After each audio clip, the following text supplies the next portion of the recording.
कौन हो तुम? मैंने तुम्हें पहचाना नहीं। तुम्हारे लिए जो है बहुत बुरी खबर है किशन। देखो भाई, तुम गलत घर पर आ गए हो। मेरा नाम किशन नहीं बल्कि गोपी है। किशन मेरे सामने वाले घर पर रहता है।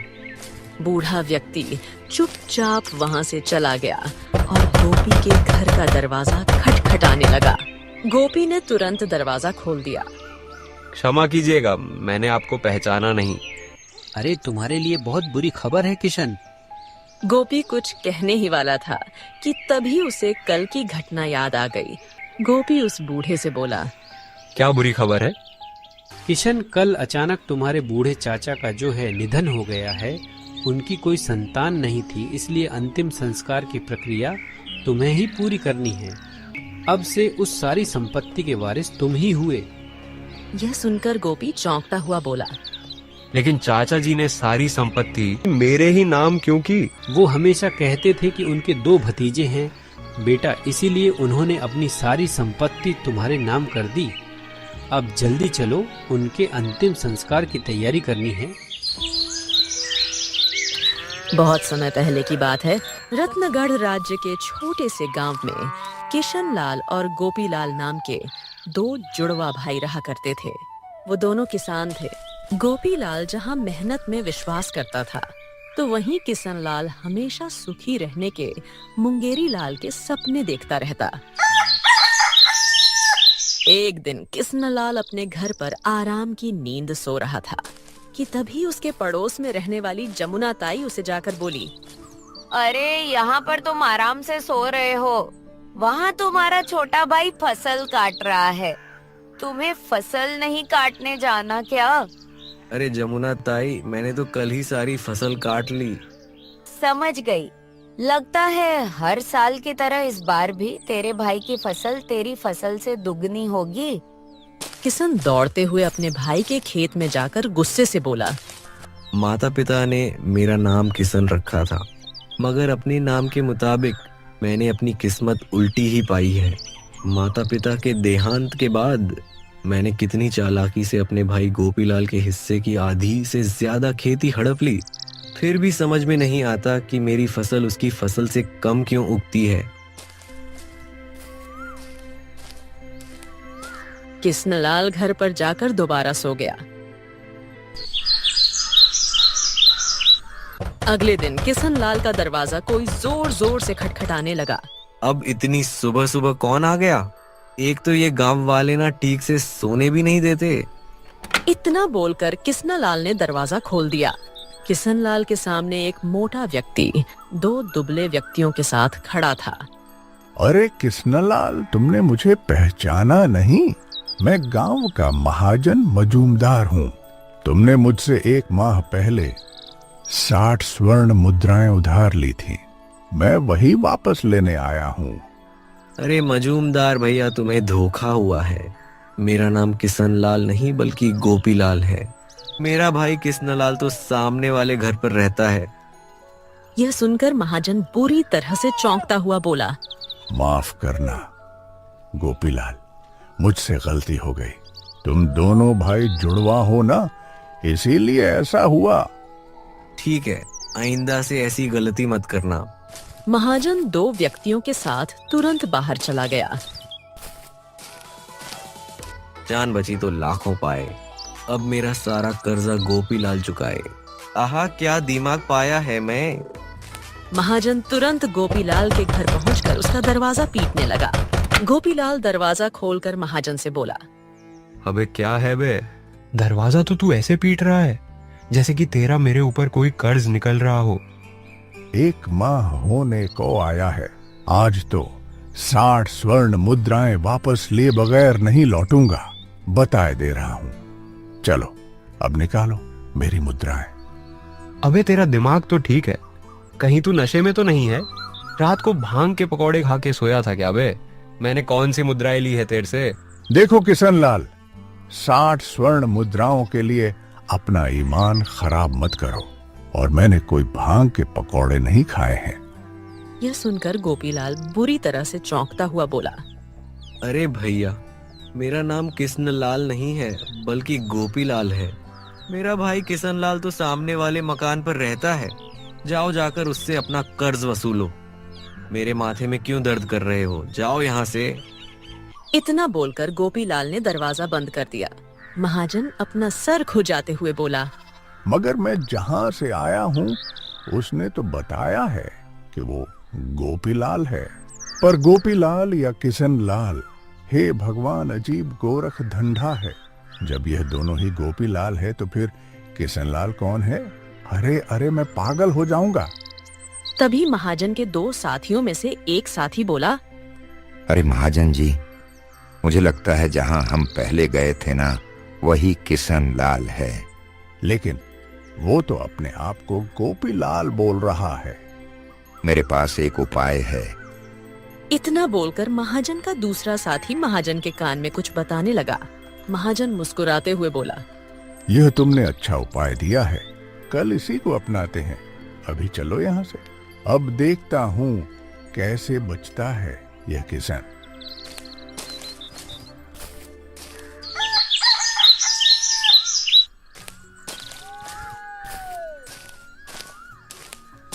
अगले दिन सुबह फिर से महाजन किशनलाल के घर का दरवाजा खटखटाने लगा। किशनलाल दरवाजा खोलकर महाजन से गुस्से में बोला, अरे भैया, तुम्हें बताया तो था कि मैं गोपीलाल हूँ। मैं जानता हूँ, इसलिए तो तुम्हारे पास आया हूँ। दरअसल कल मुझसे एक बहुत भारी भूल हो गई। 60 स्वर्ण मुद्राएं तुम्हारी तरफ नहीं बल्कि 100 स्वर्ण मुद्राएं मेरी तरफ तुम्हारी निकल रही है। अरे माफ करना किशनलाल, तुम्हें शायद याद ना हो, लेकिन मेरे खाते में लिखा है कि बहुत सालों पहले मैंने किशनलाल से 200 स्वर्ण मुद्राएं उधार ली थी, जिनम से 100 मैंने उसे लौटा दी और बाकी बची स्वर्ण मुद्राएं मैं तुम्हें आज लौटाने आया हूँ। लेकिन तुम किशनलाल ही हो ना?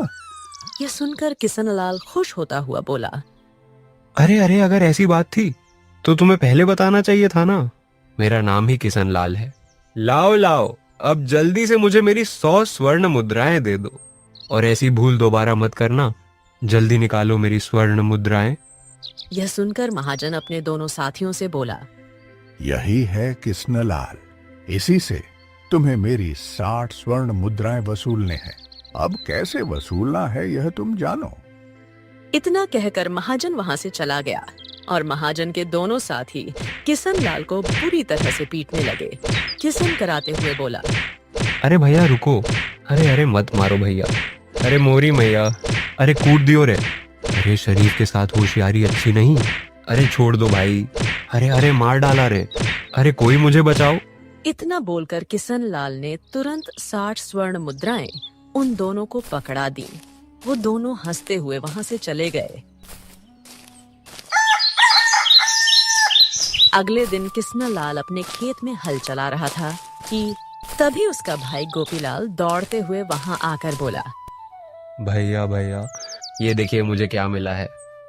किशनलाल ने देखा कि गोपीलाल के हाथ में एक चमकदार हीरा था। अरे यह तो बहुत ही कीमती हीरा है, ये तुम्हें कहाँ से मिला? भैया मैं खेत में हल चला रहा था, तभी मेरी नजर खेत की मिट्टी पर पड़ी, ये उसके नीचे दबा हुआ था। यह सुनकर किशनलाल अपने मन में बोला, इसका मतलब वहाँ पर और भी हीरे होंगे, हो ना हो वहाँ पर हीरे की खदान भी हो सकती है। मुझे कुछ तो करना ही होगा। देखो गोपीलाल, एक बात मैंने तुमसे वर्षों पहले छुपाई थी। कौन सी बात भाई? माता पिता के देहांत के बाद मेरे मन में ज्यादा लालच आ गया था और मैंने तुम्हारे हिस्से की जमीन भी हड़प ली थी भाई, लेकिन मुझे मन ही मन बहुत पछतावा है उस बात का। भैया मुझे शक तो था, लेकिन मैंने आपसे कोई शिकायत नहीं की। लेकिन मैं प्रायश्चित करना चाहता हूँ, क्या तुम मेरी उसमें कोई मदद नहीं कर सकते? मुझे प्रायश्चित करना है, मतलब मैं चाहता हूँ कि तुम मेरे हिस्से के सारे खेत की जमीन ले लो और अपने हिस्से की छोटी सी खेत की जमीन मुझे दे दो। मैं उस छोटे से टुकड़े में खेती कर अपना गुजर बसर करना चाहता हूँ। ये सुन गोपीलाल बुरी तरह से चौंक पड़ा और अपने मन में बोला, समझ गया, ये भैया अपनी हरकत से बाज नहीं आएंगे, बहुत होशियार बन रहे हैं। ये सोच रहे होंगे कि इस खेत के हीरे हैं और मेरे खेत में और भी होंगे। गोपीलाल गुस्से से किशन लाल से बोला, भैया जब मुझे कोई शिकायत नहीं है तो आप अपनी सारी खेत मुझे क्यों देना चाहते हैं? गोपी भाई, मैं प्रायश्चित करना चाहता हूँ। ठीक है, जैसी आपकी इच्छा। उस दिन से किशन गोपी के खेत में हल चलाने लगा। कुछ ही दिनों में किशन ने गोपी के खेत की सारी मिट्टी खोद डाली, मगर उसे एक भी हीरा ना मिला। हाय हाय, मैं तो लुट गया। हाय, मैं बर्बाद हो गया। मैं तो वहीं पर जाकर दोबारा खड़ा हो गया जहां से चला था। सत्यानाश जाए मेरा। इस जमीन पर तो एक भी हीरा नहीं है। तभी वहाँ पर गोपी दौड़ता हुआ हाथों में एक मटका लेकर आ पहुँचा। भैया भैया ये देखो मुझे क्या मिला। किशन ने देखा कि वो मटका स्वर्ण मुद्राओं से भरा था। अरे, यह मटका तो स्वर्ण मुद्राओं से भरा हुआ है। ये तुम्हें कहाँ मिला? भैया मैं आपके खेत में हल चला रहा था कि तभी जमीन खोदते हुए कोई चीज अटक गई। जब मैंने खोद कर देखा तो मुझे यह स्वर्ण मुद्राओं से भरा हुआ मटका मिला। ये सुनकर किशन बुरी तरह से क्रोधित होता हुआ बोला, बस बहुत हो गया। हम दोनों एक ही माता पिता की संतान हैं। तुम्हारा नाम गोपी है और मेरा नाम किशन है, फिर भी तुम भाग्य के इतने धनी हो। आखिर क्यों? भैया क्योंकि मैं मेहनत करता हूँ और आप केवल बैठे बैठे सुखी होने के सपने देखते रहते हो। गोपी की बात सुनकर किशन गहरी सोच में डूबता हुआ बोला, देखो, मैं समझ गया कि तुम्हारा भाग्य केवल तुम्हारे नाम की वजह से ही प्रबल है। क्या मतलब है आपका? मतलब ये कि आज से मेरा नाम गोपी है और तुम्हारा नाम किशन है। अरे ये क्या पागलपन है भैया, नाम बदलने से भाग्य नहीं बदलता। नहीं, अब चाहे मेरा भाग्य बदले या ना बदले, मैं अपना नाम आज से गोपी रखता हूँ और तुम्हारा नाम किशन रखता हूँ। भैया ऐसा है, मुझे धन का ज्यादा लालच नहीं है। तुम चाहो तो मैं तुम्हें इन स्वर्ण मुद्राओं में से आधी स्वर्ण मुद्राएं देने के लिए तैयार हूँ। नहीं नहीं, भीख नहीं चाहिए मुझे। अब मैंने अपना नाम गोपी रख लिया है तो मुझे विश्वास है कि मेरा भाग्य पलट जाएगा। जैसे आपकी इच्छा भैया। इतना बोलकर गोपी वहाँ से चला गया।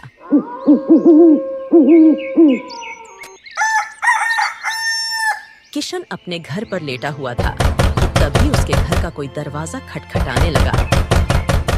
अब तो मैंने अपना नाम भी गोपी रख लिया है, अब कौन आ गया? इतना बोलकर किशन ने घर का दरवाजा खोल दिया। सामने एक बूढ़ा व्यक्ति किशन के सामने खड़ा था। कौन हो तुम? मैंने तुम्हें पहचाना नहीं।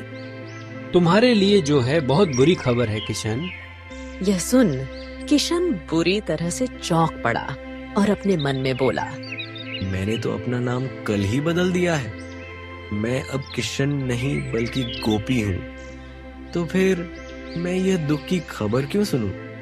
इतना बोलकर किशन उस बूढ़े से बोला, देखो भाई, तुम गलत घर पर आ गए हो। मेरा नाम किशन नहीं बल्कि गोपी है। किशन मेरे सामने वाले घर पर रहता है। बूढ़ा व्यक्ति चुपचाप वहाँ से चला गया और गोपी के घर का दरवाजा खटखटाने लगा। गोपी ने तुरंत दरवाजा खोल दिया।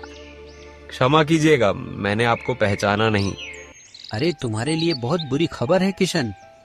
गोपी कुछ कहने ही वाला था कि तभी उसे कल की घटना याद आ गई और वो अपने मन में बोला, मेरा नाम तो आज से किशन है। गोपी उस बूढ़े से बोला, क्या बुरी खबर है? किशन, कल अचानक तुम्हारे बूढ़े चाचा का जो है निधन हो गया है।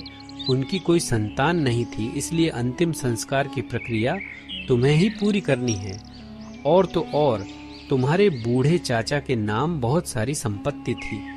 उन्हें अपनी सारी संपत्ति मरने से पहले किशन मतलब कि तुम्हारे नाम कर दी थी। अब से उस सारी संपत्ति के वारिस तुम ही हुए। यह सुनकर गोपी चौंकता हुआ बोला, लेकिन चाचा जी ने सारी संपत्ति किशन मतलब कि मेरे ही नाम क्यों की? वो हमेशा कहते थे कि उनके 2 भतीजे हैं। गोपी तो मेहनती है और उसके खेत में फसल भी अच्छी होती है, मगर उसका जुड़वा भाई जो है यानी कि किशन, वो एक आलसी व्यक्ति है जो ठीक से मेहनत नहीं करता। उन्हें तुम्हारा बहुत बुरा लगता था बेटा, इसीलिए उन्होंने अपनी सारी संपत्ति तुम्हारे नाम कर दी। अब जल्दी चलो, उनके अंतिम संस्कार की तैयारी करनी है। गोपी उस बूढ़े व्यक्ति के साथ वहां से चल दिया।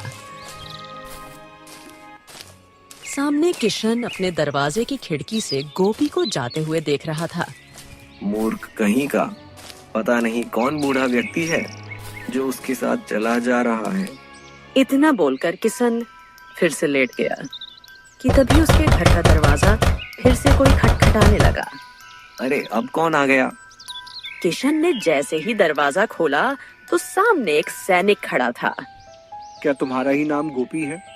सैनिक को देखकर किशन चौंकता हुआ अपना असली नाम बताने ही वाला था कि तभी उसे याद आ गया।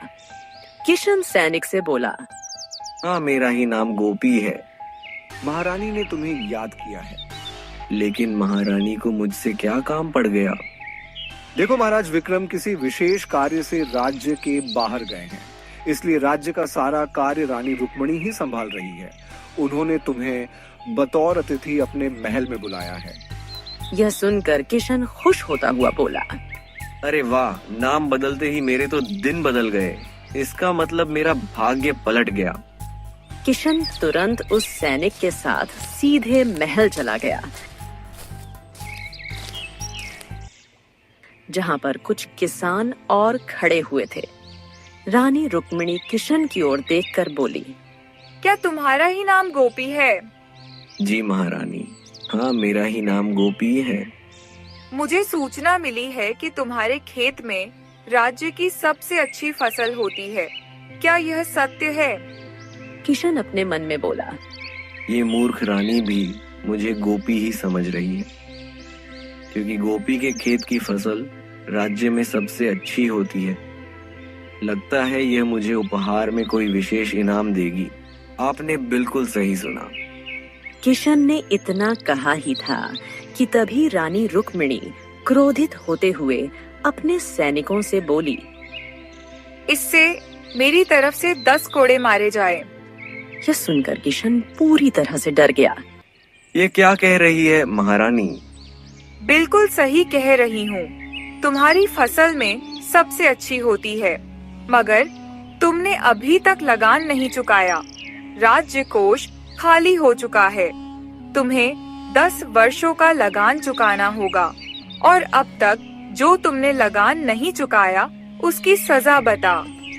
तुम्हें 10 कोड़े मारे जाएंगे। रानी रुक्मिणी का आदेश सुनकर सैनिक किशन पर कोड़े बरसाने लगे। किशन दर्द से कराता हुआ अपने से बोला, हाय रे, मेरा उल्टा भाग्य। जब भी पहाड़ खोदता हूँ और हिस्से में चूहिया ही निकलती है। कुछ ही देर में किशन जमीन पर लेटा हुआ था। जाओ जाकर 10 वर्ष के लगान का इंतजाम करो। नहीं तो क्या? नहीं तो लगान ना चुकाने पर तुम्हें राज्य में सबके सामने फांसी पर लटका दिया जाएगा। यह सुनकर बेचारा किशन रोता हुआ अपने घर पर आ गया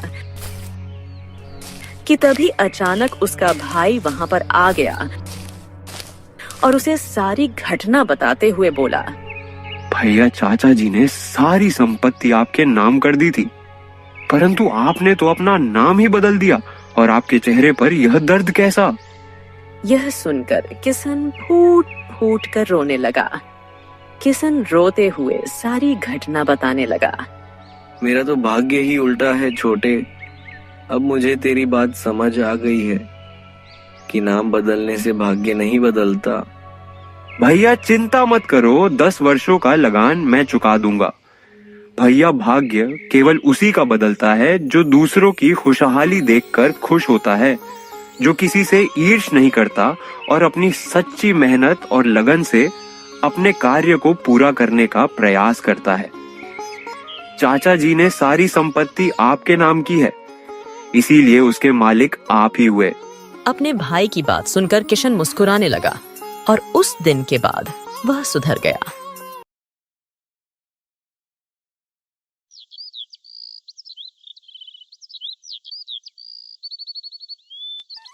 हे मधु, खुले आसमान के नीचे नदी के किनारे छुप छुप के मिलने का मजा ही कुछ और है ना मधु?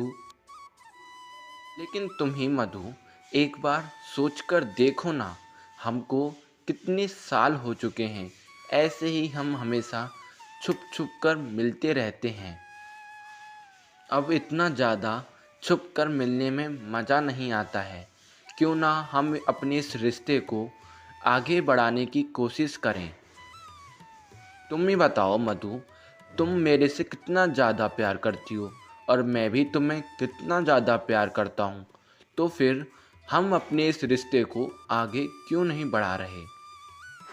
सच में मधु, बस अब बहुत हो गया। मुझसे ना अब ये दूरी बिल्कुल भी बर्दाश्त नहीं हो रही है। सच में मधु, तेरे बिना तो अब जी भी नहीं लगता है। बिल्कुल, मैं तो तेरा पूरा ही दीवाना हो चुका हूँ। सच में मैं तुझे अब बहुत प्यार करता हूँ। अब मेरा मन करता है कि मैं तुम्हारे साथ हमेशा हमेशा के लिए रहूं, कभी भी तुमसे जुदा ना हूं। रवि, मुझे भी तुमसे बहुत प्रेम है, लेकिन क्या करूं? तुम्हें तो मेरे पिताजी के स्वभाव के बारे में पता ही है। उन्हें गरीब लड़कों से नफ़रत है। मुझे कुछ दिनों का वक्त दो, मैं अपने पिताजी को हमारे लिए मना लूँगी। हाँ मधु, मुझे तुम पर पूरा भरोसा है। मधु, हम दोनों का प्यार पिछले 5 सालों में इतना ज़्यादा गहरा हो चुका है, ऐसा लगता है कि मैं तो तुम्हें बरसों से जानता हूँ। लेकिन हमें मिले हुए तो सिर्फ अभी 5 साल ही हुए हैं, और देखो हम दोनों का प्यार कितना ज़्यादा गहरा हो चुका है। अगर सोचो, हम दोनों का विवाह हो जाता है तो हम दोनों में कितना ज़्यादा प्यार हो जाएगा। ये पूरी दुनिया हम दोनों के प्यार को देख के हैरान हो जाएगी। सच में मधु, मुझे अब तो तुम्हारे अलावा पूरे गांव में, इस पूरी दुनिया में कोई और दिखता ही नहीं है। तुम ही देख लो, गांव में और भी बहुत सारी सुंदर सुंदर लड़कियां हैं, लेकिन मैं उनमें से किसी को भी देखना पसंद नहीं करता हूँ। सिर्फ तुमको ही पसंद करता हूँ। मधु, मैं तुमसे सच में बहुत ही ज़्यादा प्यार करता हूँ। बस तुम मुझे कभी भी अकेला छोड़कर मत जाना। खैर मधु, तुम तो ये बहुत ही अच्छे से जानती हो कि हम दोनों को ये गांव वाले बिल्कुल भी पसंद नहीं करते हैं। अगर हमारे इस गांव में किसी भी एक इंसान को हमारे इस प्यार के बारे में कुछ भी पता चल गया ना, तो बहुत कुछ बिगड़ सकता है। पता नहीं ये गांव वाले हम दोनों के प्यार से इतनी ज़्यादा नफ़रत क्यों करते हैं। हम दोनों ने भला इनका क्या बिगाड़ा है। और अगर बीच में कोई अफवाह फैल गई ना, तो समझो मधु, फिर तो हम दोनों का विवाह हो ही जाएगा। इसलिए मैं कह रहा हूँ कि जल्दी से तुम अपने पिताजी से हमारे इस प्यार के बारे में बात कर लो। अगर मधु, तुमने ये सब बताने में थोड़ी सी भी देरी कर दी तो बहुत कुछ हो जाएगा। शायद फिर हम दोनों कभी नहीं मिल पाएंगे। फिर तुम्हारी ज़िंदगी कुछ और होगी और मेरी कुछ और। हम दोनों के रास्ते फिर हमेशा हमेशा के लिए अलग अलग हो जाएंगे। अगर मधु, तुमको कहने में शर्म लग रही है तो तुम कह दो। मैं तुम्हारे पिताजी से हम दोनों के प्यार के बारे में बात कर लूँगा, और मुझे तुम्हारे पिताजी पे पूरा यकीन है कि वो हम दोनों के प्यार को ऐसे ठुकराएंगे नहीं। वो ज़रूर मान जाएंगे। और फिर तो मधु, मज़े ही मज़े हैं। हम दोनों को फिर ऐसे छुप छुप कर मिलना नहीं पड़ेगा।